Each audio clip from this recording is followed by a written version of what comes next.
Hi! Welcome to Darshan Shanu blogs. అందరూ ఎలా ఉన్నారండి? మేమైతే చాలా బాగున్నాం. మీరు కూడా బాగుండాలని మనస్ఫూర్తిగా కోరుకుంటున్నాను. టుడే మన వ్లాగ్‌లో చాలా సింపుల్‌గా 3 ఇంగ్రీడియెంట్స్ ఉంటే సరిపోతుందండి. చాలా టేస్టీ కేక్ అయితే చేసేసుకోవచ్చు. దీనికోసం ముందుగా మనకి బిస్కెట్ ప్యాకెట్స్ ఏమైనా పర్వాలేదు. నేనైతే ఇక్కడ చాక్లెట్ ఫ్లేవర్ తీసుకున్నాను. అలానే ఈనో ప్యాకెట్స్ కూడా తీసుకున్నాను. ఇక్కడ ఒక 350 గ్రామ్స్ ప్యాకెట్ అండి ఒక్కొక్కటి వచ్చేసి. అలాంటివి నేను 2 తీసుకున్నాను. ఈనో ప్యాకెట్ 10 రూపీస్ పడుతుంది. అదొకటి తీసుకున్నాను. మెయిన్ ఇవి ఉంటే సరిపోతుందండి. పాలు కలుపుకోవడానికి ఉంటే సరిపోతుంది. పైన డెకరేషన్ పర్పస్ అయితే నేను డైరీ మిల్క్ చాక్లెట్ అలానే జెమ్స్ మిల్కీ బార్ చాక్లెట్స్ అయితే తీసుకున్నాము. మీకు డెకరేషన్ పర్పస్ అయితే ఏం అవసరం లేదనుకుంటే కనుక అవి స్కిప్ చేసేయచ్చు. ఓన్లీ కేక్లా కూడా యూజ్ చేయొచ్చండి. చాలా బాగుంటుంది. చూస్తున్న విధంగా మనం మొత్తం ఇవన్నీ కూడా దగ్గర పెట్టుకుంటే కేక్ అనేది చాలా ఈజీగా ఉంటుందండి. మొత్తం అంతా కూడా పిల్లలకు కూడా సేఫ్, హెల్తీ, చాలా బాగుంటుంది. దీనికోసం ఒక మందపాటి గిన్నె అయితే తీసుకున్నానండి పెద్దది. ఇలా వేడివేడివి కుక్ చేసుకునే పెట్టుకునే స్టాండ్స్ ఉంటాయి కదండి, బేస్ స్టాండ్స్. ఇలాంటిది ఒకటి తీసుకున్నాను. మనకి ఈ 2 ఉంటే సరిపోతుందండి. దీనికి చిన్న సైజు అయితే చిన్న గిన్నెలు మనం ఇష్టం. నేను ఇప్పుడు కొంచెం పెద్ద కేకే చేస్తున్నాను. దానికోసం నేను కొంచెం పెద్ద సైజు గిన్నె అయితే తీసుకుంటున్నానండి. ఇక్కడ ముందుగా మనం తీసుకున్న బిస్కెట్స్ అన్నీ కూడాని మొత్తం మిక్సీ జార్లో వేసేసి పౌడర్ లాగా, ఫైన్ పౌడర్ లాగా అయితే చేసేసుకోవాలండి మొత్తం అన్నీ కూడాని. ఇగో చూపిస్తున్న విధంగా మొత్తం అన్నీ మిక్సీ అయితే వేసేసుకోవాలి. ఒకేసారి అవ్వవు కదండి, మనకి 3 ప్యాకెట్స్ అలా ఒకసారి వేసుకుంటే ఫైన్ పౌడర్లా అయితే వచ్చేస్తుంది. చాలా బాగుంటుందండి. ఈజీ ప్రాసెస్, ఎవరైనా చేసేయగలుగుతారు ఇవి. ఇందులో బేకింగ్ సోడా, తినే సోడా అలాంటివి ఏమీ వేయనండి. ఓన్లీ మనకి ఈనో ప్యాకెట్ ఒక్కటి వేస్తాను. దానివల్ల కేక్ అయితే స్పంజీగా చాలా బాగుంటుంది. పిల్లలకు కూడా చాలా బాగా నచ్చుతుంది. నేను ఎప్పుడైనా సరే ఇదే చేస్తూ ఉంటానండి. చాలా ఈజీగా అయిపోతుంది. మొత్తం అన్నీ కూడా ఇలా పౌడర్ అయితే చేసి పెట్టేసుకుంటున్నాను. ఇదిగోండి, ఇలా మొత్తం అంతా పౌడర్ అయిపోయింది.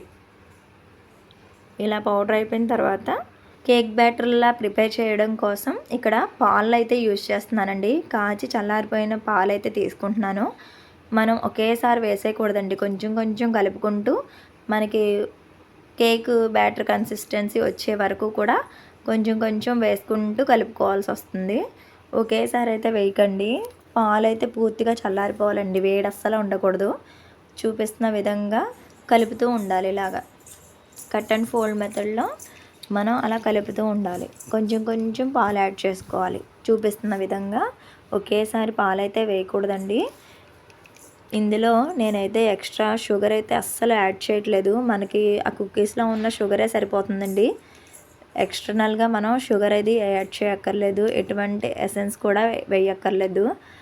ఇవన్నీ కూడా చాలా ఈజీగా ఉంటుందండి ప్రాసెస్ అంతా కూడాని. ఏ చాక్లెట్ ఫ్లేవర్స్ కానీ, ఎక్స్టర్నల్ మన ఎసెన్సెస్ కానీ, వెనిలా ఎసెన్స్ అలా ఏం అక్కర్లేదు. ఓన్లీ బిస్కెట్స్, మిల్క్, అలానే ఈనో ప్యాకెట్. మనకి గ్యాస్ట్రిక్ వచ్చినప్పుడు వాటర్లో కలుపుకు తాగుతాం కదండి, ఆ ప్యాకెట్ మెడికల్ షాపుల్లో కూడా ఉంటుంది. చాలా ఈజీగా ఉంటుందండి. టేస్ట్ కూడా ఎక్సలెంట్గా ఉంటుంది. ఇదిగోండి, మొత్తం అంతా కూడా ఇలా ఈ కన్సిస్టెన్సీ వచ్చే వరకు మనకి ఆ పిండి జారేటప్పుడు అలా రిబ్బన్లా పడుతూ ఉండాలండి మొత్తం అంతా కూడా. అలా వచ్చినప్పుడు మనకి కరెక్ట్గా కలుపుకున్నట్టు పిండి. చూస్తున్నారా ఎంత బాగుందో, క్రీమీగా. ఇలా మొత్తం అంతా కలిపేసుకున్న తర్వాత మనం ఇక్కడ ఈనో ప్యాకెట్ అనేది యాడ్ చేయాల్సి వస్తుంది. ఈ కన్సిస్టెన్సీ వచ్చేలా కలుపుకోండి. తర్వాత ఇక్కడ ఈనో ప్యాకెట్ ఒకటి ఓపెన్ చేసి దీన్ని అందులో వేసేస్తున్నాను.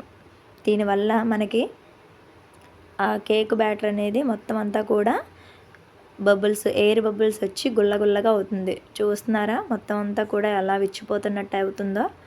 ఇలా బబుల్స్లా వచ్చి మొత్తం అంతా కేక్ పఫీగా వచ్చేలాగా చేస్తుందండి ఈ ఈనో ప్యాకెట్. ఈ ఒక్క ఈనో వేస్తే సరిపోతుంది. మనం ఇందులో బేకింగ్ సోడాలు, తినే సోడా అలాంటివి ఏమీ అక్కర్లేదు. చూస్తున్నారా, కొంచెం ఎక్కువ క్వాంటిటీలో ఉంది కదా. మనకి ఇక్కడ 1 నుంచి 2 లోపు ప్యాకెట్ అయితే యూజ్ అవుతుందండి. ఇక్కడ ఈ ఈనో వల్ల మొత్తం అంతా కూడా ఎయిర్ బబుల్స్ చూస్తారా ఎలా వస్తున్నాయో, పెద్ద బబుల్స్ అయితే వచ్చేస్తున్నాయి కదా. పిండంతా కూడా ఇలా ఉబ్బినట్టు అలా వస్తుంది నీట్గా. దీనివల్ల కేక్ అనేది పఫీగా చక్కగా స్మూత్గా వచ్చేలాగా చేస్తుందండి. ఇక్కడ ఈ పెద్ద గిన్నె అయితే తీసుకున్నానండి నేను. హాఫ్ కేజీకి ఎక్కువ, కేజీకి తక్కువ వస్తుంది కదా. సో నాకైతే ఈ గిన్నెతో చేస్తే పర్ఫెక్ట్గా సరిపోతుందని చెప్పేసి మనకి ఏ షేప్లో కావాలంటే ఆ షేప్లో మనం వేసుకోవచ్చు.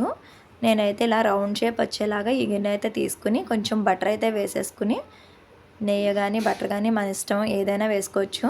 వేసుకుని ఇలా మొత్తం అంతా కోట్ చేసేసుకోవాలి. ఇందులోనే కొంచెం మైదా కానీ కార్న్ఫ్లవర్ పౌడర్ అయినా ఏదైనా పర్వాలేదు. నేను ఇప్పుడు చూపిస్తున్న విధంగా మొత్తం అంతా ట్యాప్ చేస్తూ అలా గిన్నెంతా కూడా రౌండ్గా స్ప్రెడ్ అయ్యేలా చేసుకోవాలి. దీనివల్ల కేక్ అంతా కూడా మనకి గిన్నెకి అంటుకోకుండా నీట్గా వచ్చేస్తుంది. నైస్గా కేక్ రివర్స్ చేసినప్పుడు అది నేను మీకు చూపిస్తాను, తెలుస్తుందండి. వీడియో ఎక్కడ స్కిప్ చేయకండి, చాలా ఈజీ ప్రాసెస్, చాలా బాగుంటుంది. డెఫినెట్గా మీరు అందరూ ట్రై చేయండి. మీకు ఎలా వచ్చిందో నాకైతే కామెంట్ సెక్షన్లో కామెంట్ చేయండి. అలానే ఈ వీడియో ఎలా అనిపించిందో కూడా నాకైతే కామెంట్ సెక్షన్లో కామెంట్ చేయండి. వీడియో నచ్చితే వెంటనే లైక్ చేసి షేర్ అయితే చేసేయండి. ఇదిగోండి మొత్తం అంతా ఈ కేక్ బ్యాటర్ అంతా కూడా మొత్తం ఈ గిన్నెలోకి ట్రాన్స్ఫర్ చేసేస్తున్నాను. నీట్గా మొత్తం ఎక్కడా లేకుండా నీట్గా మొత్తం అంతా కూడా మనం గిన్నెలో వేసుకుని మొత్తం అంతా వేసిన తర్వాత ఇలాగైతే ట్యాప్ చేసుకోవాలి. దీనివల్ల లోపల ఎయిర్ బబుల్స్ అలా ఉంటే హోల్స్ లాగా అలా వచ్చేస్తుందండి. అలా రాకుండా మనం అలా ట్యాప్ చేయడం వల్ల కేక్ అంతా కూడా నీట్గా వస్తుంది ఈవెన్గా.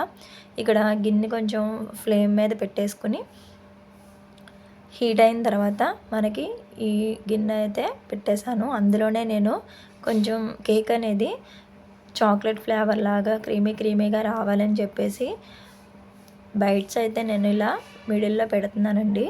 చూపిస్తున్న విధంగా పెట్టుకుంటే కేక్ తినేటప్పుడు అది చాక్లెట్ తగులుతూ చాలా అంటే చాలా బాగుంటుంది. హీట్కి మొత్తం చాక్లెట్ అంతా కూడా మెల్ట్ అయిపోయి చాలా టేస్టీగా ఉంటుంది.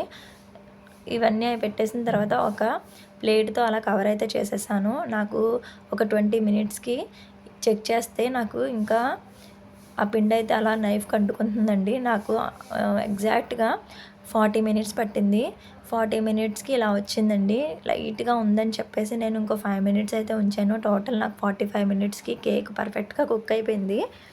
ఇప్పుడు వెంటనే మనం ఆ హీటు గిన్నెలోనే ఉంచేయకుండా కేక్ అయితే బయటకు తీసేయాలండి. దీనివల్ల మనకి కేక్ అనేది చాలా స్మూత్గా స్పాంజ్ లాగా ఉంటుంది. అందులోనే ఉంచేస్తే కనుక గట్టి పడిపోతుందండి కేక్ అనేది. ఇక్కడ షీట్స్ చూసారా, ఇవి నాకు లాస్ట్ టైము కూలింగ్ కేక్ వచ్చినాయి. నేను అలాగా ఉంచానండి, పడేయకుండా ఉంచాను. ఎప్పుడైనా ఇలా కేక్ చేసుకున్నప్పుడు యూజ్ అవుతుందని చెప్పేసి ఉంచాను. ఇక్కడ చుట్టూరు చూడండి, నైఫ్తో లైట్గా మనం అలా గీసినట్టు చేస్తే మనకి లూజ్ అవుతుంది. నాకైతే చాలా ఈజీగానే వచ్చేసింది, ట్యాప్ కూడా చేయలేదు పైన. జస్ట్ నైఫ్తో సైడ్స్ అలా గీసినట్టు చేశాను. జస్ట్ టర్న్ చేయగానే మొత్తం అంతా కేకు గిన్నెని ఏమీ లేకుండా వదిలేసింది, నీట్గా వచ్చేసింది. షేప్ కూడా బాగా వచ్చింది. ఇప్పుడు చాక్లెట్ని నేను కొంచెం వేడి పాలు అయితే వేసానండి చాక్లెట్లో. మొత్తం చాక్లెట్ అంతా మెల్ట్ అయిపోయి క్రీమీ స్ట్రక్చర్ అయితే వచ్చేసింది. చూపిస్తున్న విధంగా మొత్తం క్రీమ్ అంతా కూడా ఆ కేక్ పైన వేసేస్తున్నాను. ఇక్కడ కావాలనుకుంటే కేక్ని 2 పార్ట్స్ కింద చేసుకుని క్రీమ్లో కొంచెం పాలు ఎక్కువ మిక్స్ చేసుకుని మిడిల్లో కూడా వేసుకోవచ్చు. అలా అయితే కేక్ ఇంకా క్రీమీగా అలా చాక్లెట్ కేక్ ఫీల్ వస్తుంది, బాగుంటుంది, చాలా బాగుంటుంది. నేనైతే ఇక్కడ 3 బైట్స్ కూడా పెట్టాను కదా. సరే నాకు పైన డెకరేషన్ అది నీట్గా కనిపించాలని చెప్పేసి నేను క్రీమ్ అంతా కూడా పైన ఎక్కువ వేసానండి. చూపిస్తున్న విధంగా మొత్తం అంతా కూడా వేసేసాము. చాలా అంటే చాలా పర్ఫెక్ట్గా వచ్చిందండి. డెఫినెట్గా మీరు ట్రై చేయండి. వీడియో నచ్చితే వెంటనే లైక్ చేయండి. ఇక్కడ మా పాప నేను చేస్తానని చెప్పి వాళ్ళ డాడీకి తనే డెకరేషన్ అయితే చేసింది. మొత్తం జెమ్స్ అయితే తీసుకొచ్చిందండి. అలా మనకి నచ్చినట్టు డెకరేషన్ అయితే చేసుకోవచ్చు. మా పాప ఇలా పెట్టింది. మీకు ఎలా అనిపించిందో కూడా కామెంట్ సెక్షన్లో కామెంట్ చేయండి. డెఫినెట్గా హ్యాపీ బర్త్డే లేబుల్ ఉన్నది కూడా మేము అలా సెట్ చేస్తాము. ఇలా వచ్చిందండి. ఇక్కడ మిల్కీ బార్ తీసుకున్నాం కదా, అది కూడా చిన్నగా చాప్ చేసేసాము. ఆ బైట్స్ కూడా నేను అలా అయితే మొత్తం కేక్ మీద వేసాను. లుక్ అయితే చాలా బాగా వచ్చిందండి. ఇలా మీకు నచ్చినట్టుగా కేక్ అయితే డెకరేట్ చేసుకోవచ్చు, చాలా బాగుంటుంది. టేస్ట్ కూడా చాలా బాగుంటుందండి. డెఫినెట్గా మీరు అందరూ ట్రై చేయండి. ఎలా వచ్చిందో నాకైతే కామెంట్ సెక్షన్లో కామెంట్ చేయడం మర్చిపోకండి. మీ ఫ్రెండ్స్కి, రిలేటివ్స్కి, ఆల్ ఫ్యామిలీ మెంబర్స్ అందరికీ కూడా షేర్ చేయండి. ఇదిగోండి ఫైనల్గా కేక్ లుక్ అయితే ఇలా వచ్చిందండి. టేస్ట్ అయితే ఎక్సలెంట్గా ఉంది. డెఫినెట్గా మీరు అందరూ ట్రై చేయండి. ఇలాంటి మంచి మంచి వీడియోస్ కోసం మన ఛానల్ అయితే సబ్స్క్రైబ్ చేసుకోండి. ఫైనల్లీ మా ఇంట్లో మా స్వహస్తాలతో చేసిన కేక్తో మా వారి బర్త్డే సెలబ్రేషన్ అయితే ఇలా జరిగిందండి. వీడియో నచ్చితే వెంటనే లైక్ చేయండి, షేర్ చేయండి, సబ్స్క్రైబ్ చేసుకోండి. నెక్స్ట్ వీడియోలో కలుద్దాం. Bye bye.